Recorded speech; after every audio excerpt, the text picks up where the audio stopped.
Oh god, I'm gonna get in trouble for this.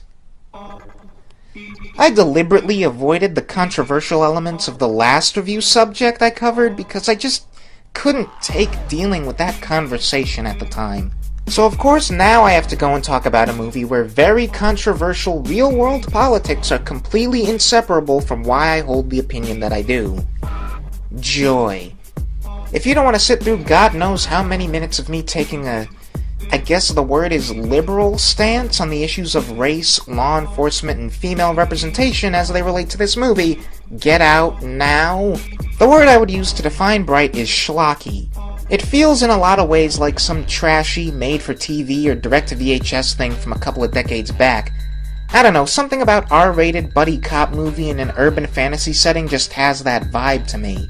And this needn't necessarily be a bad thing. There's plenty of trashy made-for-TV or direct-to-VHS stuff from a couple of decades back that I've enjoyed, but maybe I'm getting ahead of myself. Bright takes place in what's essentially present-day LA, only it's got a similar setup to Middle-earth, with humans living alongside elves, dwarves, fairies, dragons, and orcs, you name it. In essence, it's what you get when you take any other buddy cop flick and mash it up with that proposed modern-day Lord of the Rings sequel trilogy the screenwriter pitched a few years back. Of course, with this setup comes some not remotely veiled metaphor for racial tension. Ward and Jacoby are partners on the street, you see, and with the latter being an orc, the game is stacked against him as a member of the quote-unquote evil species. Their fellow cops have it out for him, the other orcs have pretty much exiled him, and Ward, though nominally unbiased, doesn't care for the negative attention that Jacoby gets him. On a patrol, what should the two come across but a magic wand? A tool so legendary that even in this setting, no one is entirely sure it exists. Once someone sees it, though, they know they want it, and that includes Ward and Jacoby's dirty colleagues, as well as countless street gangs. Now it's a wild goose chase to keep the wand safe, along with the elf girl that came with it. As a personality, I suppose I generally like Max Landis, but as a writer, the guy has proven hit and miss with me so far. Unfortunately, Bright is probably the single biggest example of many of his recurring problems that I've yet seen. The dialogue, when it's meant to be, is pretty funny, but it often feels like the film is torn over whether it's populated by down-to-earth real people in a heightened reality or cartoon characters. And there may be some jokes that don't actually make sense? Like, maybe it's a matter of the world building not being very well defined, but when Ward goes on this whole diatribe toward a group of orcs and asks Jacoby to translate it for him, only for everyone in the room to awkwardly confirm that they speak English, my reaction is just, huh? Is there anything up to this point in the film that would imply that any orc living in Los Angeles wouldn't be able to speak English?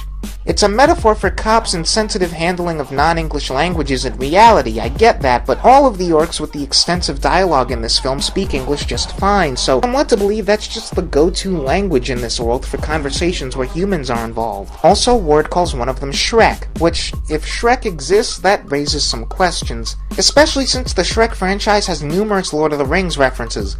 Does Lord of the Rings exist in this universe?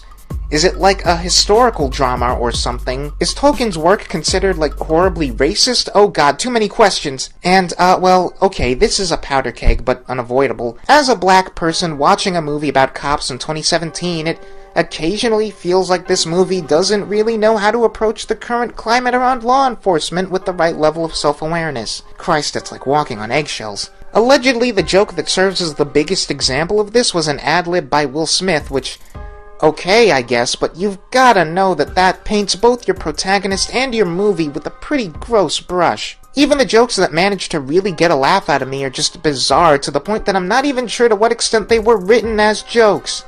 The thing that made me laugh hardest, for instance, is pretty much an unbroken string of exposition recapping the movie I just watched. It's simultaneously funny and egregiously pointless. Also, while I mention that the main characters are decent enough, they're not exactly the most compelling. Will Smith is playing his typical cocky jerk with a heart of gold standby, and it's fine. Honestly, Joel Edgerton as his orc partner Jacoby would probably be the more interesting protagonist to follow. He's got a bit more nuance to him, and I feel like this story would become instantly more interesting with Will in the supporting protagonist slot. Watching this guy struggle to live up to the ideal of a good cop when all sides, including his partner, are coming at him with cynicism would have been a nicely compelling journey. And there's a twinge of silliness in Edgerton's performance that makes him way more fun to watch than Will just being Will again. To be completely fair to Ward as a character, it's not like he isn't also struggling to be a better person, and most of that is an impression we only get because we're following his POV. Ward, by his own admission, largely pretends to be a good person, and though the movie opens with him trying to see all things as equal, he's just not a guy who can fully put his prejudices aside. He's quick to assume that Jacoby's species will make him a liability when it comes time to actually face some other orcs over the wand, for instance. It's an interesting setup for a character, but I'm not sure the movie really does anything with it, which, given what it's about, is a damning omission to make. When we've gotten past the climax and the swelling music and action is done and things start to wind down again, all I can think is that Ward hasn't really changed. He hasn't grown. Jacoby has. He's reached a goal, he's self-actualized, so why isn't he main character? I mean, even Jacoby's arc isn't all that well handled. The setup for a great payoff is right there, involving a kid Jacoby saved, and then it's denied, but then Jacoby gets to be good by the other orcs for unrelated reasons anyway. It's a bizarre character arc. He gets to be accepted as a great orc and a great cop, but the way he gets there is kinda dependent on this dumb prophecy thing. It's also dependent on you, the viewer, seeing being a policeman as a position inherently worth aspiring to, which, again, in 2018 is a bit difficult for myself. I guess what I'm trying to say is, a movie in this day and age about cops starring two people who can be classified as minorities in the text should have more to say on why cops might be a good thing, and be more explicit in its themes about what an ideal cop even is, versus the cynical, racist, corrupt, dismissive kind of cop that seems to be represented by everyone else on the force, Ward included. Why should I be rooting for an ostensibly good person like Jacoby to throw his name in with these kind of people? And I don't think I'm asking too much, because this movie is already inherently overtly political. If orcs are representative of minorities, even if we pretend that this is a universe where racism within the human species has been circumvented via the orcs' presence, what am I supposed to take away from the fact that Jacoby so admires a branch of society who in reality are so responsible for the systematic oppression of minorities? Does Jacoby just not understand what he's getting into because he's too blind to what's right smack in front of him to view the position of policeman as anything different than how he viewed it as a child? I don't think I meant to infer that police in this universe are somehow above the Blue Lives Matter crowd in reality, given literally every aspect of the film. The movie is ignoring questions vital to me having a firm grasp on the characters and premise given its political nature. The subject of characterization as a whole brings me to one particular issue, which, if I haven't managed it already, is guaranteed to bring a storm of toxicity into the comments of this video, so brace yourselves for what I'm about to say, and try not to throw too many unsavory labels my way if you disagree with me.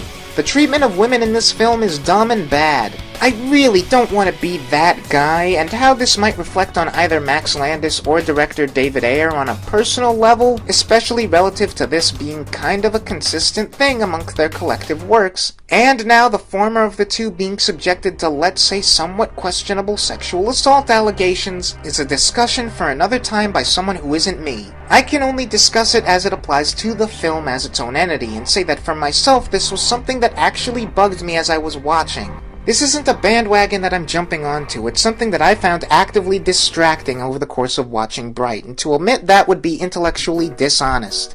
I do not care for the fact that the most prominent female character in this film is pretty exclusively a plot device with almost zero actual characterization. Not to mention playing into the trope of the helpless waif who can't or won't speak English, made worse by the fact that not speaking English is a conscious choice by the character that doesn't contribute to anything in the narrative. It literally feels like it was only done because writing a complex speaking role for her would be too much effort. Like, she says she doesn't trust Ward and Jacoby, and that's why, but she's constantly trying to communicate things to them anyway, so why, if you trust them enough to attempt communicating your situation in the first place, would you not do that in their own language? It's just weird to me that in 2017 or 2018 or whatever, the only female who's at least nominally a main character is this much of a non-entity. Not helping is that outside of Ward's wife and daughter, who themselves exist exclusively as motivators for Ward with no agency of their own, Tika here is the only woman in the cast who's not evil or corrupt or an obstacle in some way. And she's really more of a prop that contributes next to nothing in 90% of the scenes she's in. The one big proactive action she does take over the course of the movie isn't used to say anything about her character either. It might even be worse than I'm making it sound. If there's any turning point for Warden Jacobi's relationship in this movie, it's the conversation in the bathroom. This is the action film quiet drama scene.